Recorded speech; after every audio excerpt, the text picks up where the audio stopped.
Many Western Muslims have to cope with assumptions about race as much as religion, but increasing numbers of converts don't have that problem. Fidelma O'Leary was born in Cork into a devout Catholic family, but followed that well-worn emigrant trail to America almost 20 years ago. I grew up in a household that prayed the Angelus when the church bells rang, prayed the rosary as a family together almost every evening.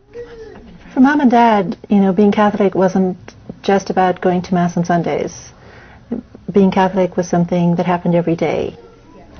That's why I think for me, being Muslim and praying 5 times a day, it's easy.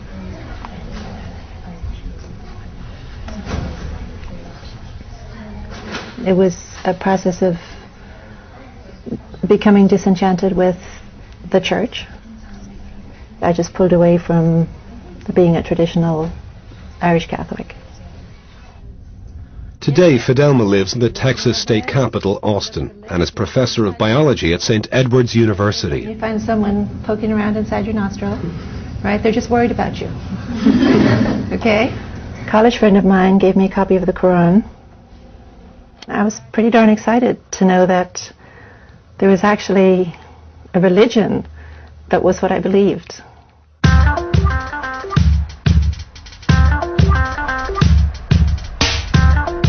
I've been Muslim for about 25 years. And I can remember a time when I was the only convert I knew. Now, my circle of friends is half converts.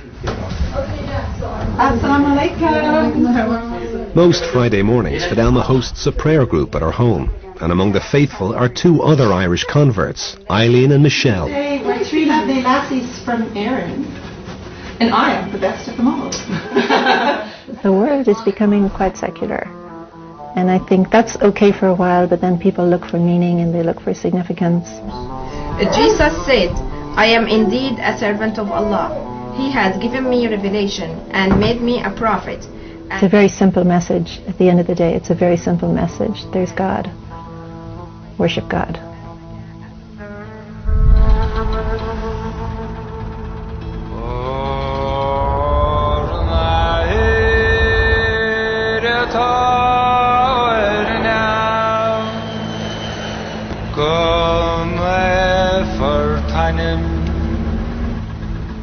We followed Fidelma and her daughter Sarah back to Cork during the Christmas holidays.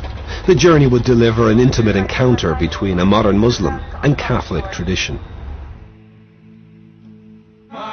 When I first told my family I was Muslim, it was difficult for them to hear. They identified very strongly with being Catholic. It was hard for them, and they knew nothing about Islam.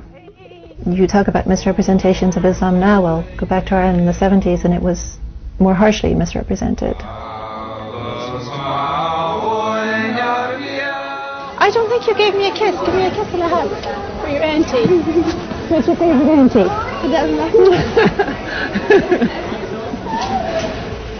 How's everything?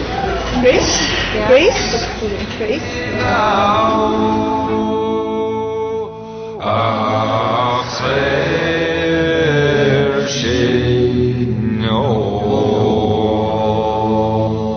This is the small little part of Cork City that I grew up in as a child. During my childhood, Ireland was completely permeated by things related to the church and Catholicism, and I think, growing up next door to a church seemed completely natural. Even after I became Muslim, I used to come there from time to time with my parents just to, show them that respect, and brought my kids here so they could see it.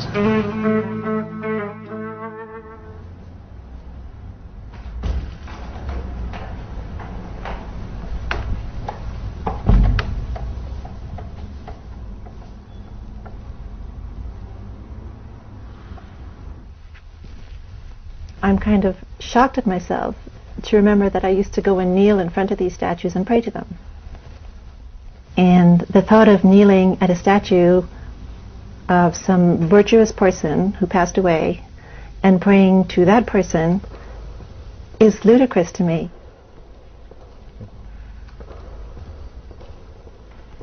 Well, one of the things I loved and still love about Islam is that the relationship with God is direct.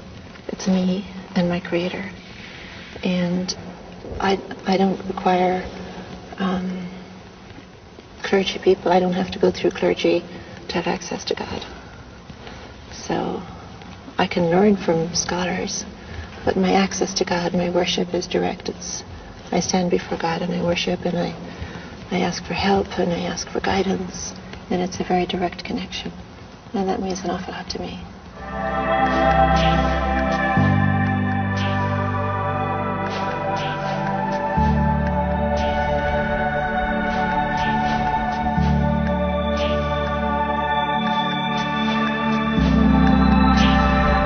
What we have in the Quran is we have hints at the magnificence of God. Ar-Rahman Ar-Rahim, the most merciful, the most forgiving, all-powerful, unimaginable creator, unlike anything created.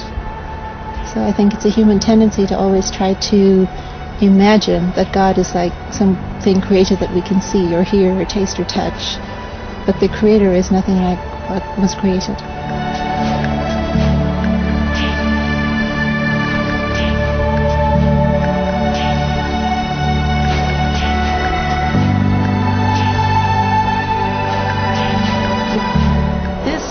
God's creation. Yeah. And this makes me want to submit myself to God.